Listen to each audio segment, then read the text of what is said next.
My name is Gavin Evans, and this is my review of Texas Chainsaw Massacre, the 2022 movie. Now, Texas Chainsaw Massacre is one of those horror franchises which I've never been really into. Now, I think the first movie is great, really like it. I haven't seen the second one, but from what I hear, I think I'd like that movie a lot. I haven't seen 3 and 4, and I think I would hate those two.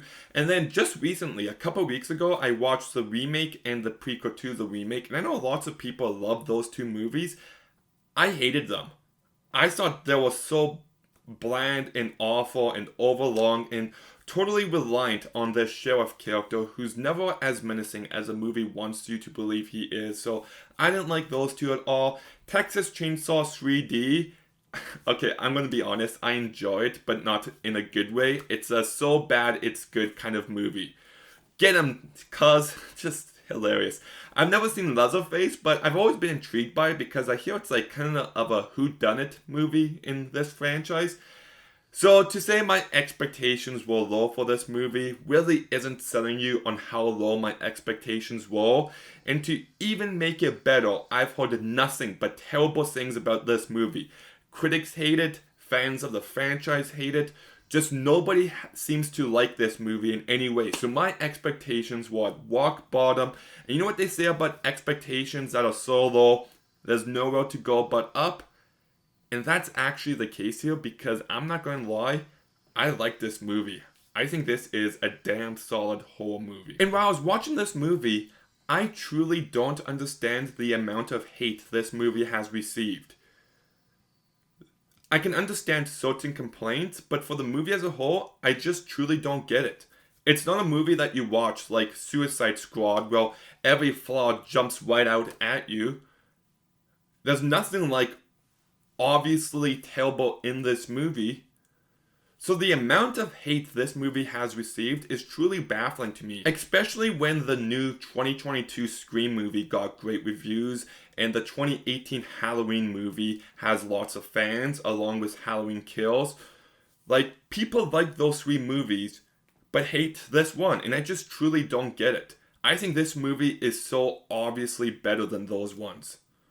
It's a movie that's perfectly aware of what it is and it delivers at exactly that. Because contrary to popular belief, Texas Chainsaw Massacre isn't really a slasher franchise. It's not like Nightmare on Elm Street or Friday the 13th. No, those movies focus more on the kills and whatnot, but Texas Chainsaw Massacre has always been a franchise that to me has been about suffering. That's what these movies try to convey. But this movie approaches this one as a slasher, and I do think that was the right approach and one that really worked for me. Now let's talk about the cast for this movie. First you got Sarah Larkin and Elsie Fisher, who play 2 sisters in this movie, and I thought they both did a great job. I was surprised at how much I cared for these 2 characters and their relationship, and because of that the movie has additional weight added to it. And Elsie Fisher's character, I think, goes through a very strong character arc of her having to overcome survivor's guilt. So I think those 2 actresses did a great job. You've also got Mark Bunham, who plays Leatherface, and he doesn't have a lot to do, but he does have a menacing physical presence to him. Then you've also got Jacob Lattimore, Neil Hudson, Olin Fourier, and Jessica Aluen, who I think do a perfectly fine job. They don't have a lot to work with, but they're fine in the time they're in this movie. But my favorite supporting character was actually a character played by Maud Dunford, who plays this guy who lives in the town. And I just thought that in his short amount of screen time, he really elevates this character. So I think he does a good job. And this movie is well directed by David Blue Garcia, who I haven't seen anything else this director has done. But he did a good job here. I think the movie is well shot. You feel the heat of the Texas environment and just how dusty and hot and gross this town is. And I think he does a good job of communicating that to the audience. I think this movie has some really effective sound, especially when you hear the chainsaw revving up from a distance. You're just left trying to figure out where Leatherface is. And there's this one house that has very creaky floors, and the way that they set that up in a very subtle way and pay it off later on to create a very intense moment, I thought was really well handled. So on a directing level, this movie really worked for me. I mean, it's intense. There's moments where I was on the edge of my seat, just fully invested in what was going on. There is some incredibly brutal moments in this movie. Like, the first kill especially, just brutal. So, I'm going to be mentioning some spoilers in this review from this point forward, so there's your heads up. But just that scene where he breaks the guy's arm and then stabs him repeatedly with his own bones. Oh, that was just so sudden and so gruesome and so messed up, and oh my goodness. And then you get this scene on the bus where he's just going through people left, right, and center. And they kept trying to go through the back door. And I'm just like, okay, so the back door is going to conveniently open in 3, 2, 1. And the back door never opens up. And I'm just like, oh, they're not giving them a cheap way to get off the bus. I was surprised at how they dedicated themselves to certain circumstances. Like, they found another way off the bus, which I totally bought.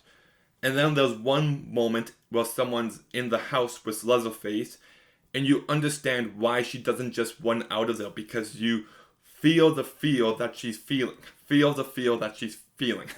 There's one scene where someone's underneath a house, which was a very great sequence, and she's trying to get through this vent, but the vent's not opening up. And the way that she gets out of that situation didn't feel cheap. It felt earned. So I really appreciated that about this movie. And I actually really liked the first act to this movie. I think it sets a strong foundation for everything moving forward. I like what the characters are trying to accomplish by turning this ghost town into this, you know, they're trying to breathe some new life into it, and that's a very unique goal. Now, I do wish we got a montage of them cleaning up these old buildings and putting a fresh layer of paint on them, and I wish we got that, but we didn't, and that's perfectly fine. But the whole plot point of them thinking that they own the building that the lady lives in, and they confront her, and she dies of a heart attack, and how they feel responsible, and how that sets Leatherface's massacre into motion. All of that really worked for me. I thought it was a really strong foundation for this movie to rely on. And once again, I love how this movie knows what it is. There was a movie that came out earlier this year called X, and I do like X. I think it's a good movie.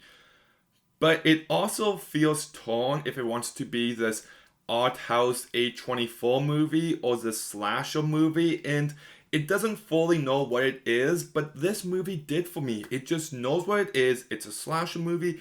It knows it's nothing more and just dedicates itself to that. So I really like that about this movie, but there are some things about this movie that didn't work for me.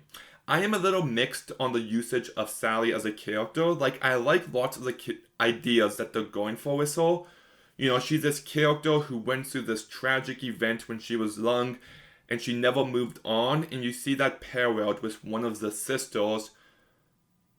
And I like that idea, but the execution left a bit to be desired. The scene where she confronts Leatherface, and she realizes that he doesn't even recognize her or knows who she is. I like that idea, but that scene just didn't work for me. You know, she had a clear shot, and she just let him walk away, and he just left her. It just felt out of character for both of them, so I didn't really like that moment, even though I like the ideas present with this character. And I absolutely despise the last 15-20 seconds of this movie. I hated it. I hate this trend of, well, the main villain is dead and then they come back for one final kill. I know it's a trope that's in lots of horror movies, and it almost never works for me, and especially not here, because I thought you had a strong ending. You had two characters who went through good character arcs here. The story was wrapping up in a satisfying way, and then they just threw all of that for the lame generic ending that we all knew was coming. Like, I even said to myself, right before it happened, you know, they've been making every right decision so far that I wouldn't be surprised if they blow it here, and they did, and I really hated the way this movie ends. And my last complaint is that there's one scene on a bus, and just how that scene starts off, it is an atrocious 10 to 15 seconds. Like, suddenly it seems like the movie's trying to make some kind of commentary on today's society, even though that element hasn't been present in the movie at all up until that point. And then some guy is just like, "Hey, if you do anything, we'll cancel you, bro." And I'm just like, "Oh my goodness, this is so cringy." Like, after those 15 seconds, the rest of the bus scene is great, but my goodness, like, if you got rid of the 15 seconds on the bus in the final 15 seconds of this movie, I might have gone as high as a 7.5 for this movie because I did really like it. I don't understand all the hate that it's getting because this is a movie that knows what it is and delivers on that level. It's brutal, it's gory, it's tense, it's got well developed characters with great performances, it's well shot, good use of sound. I legitimately really like this movie. Now, like I said, I haven't seen all the movies in this franchise, but out of the ones I have seen, this is the only one besides the original that I like. I had a good time with it.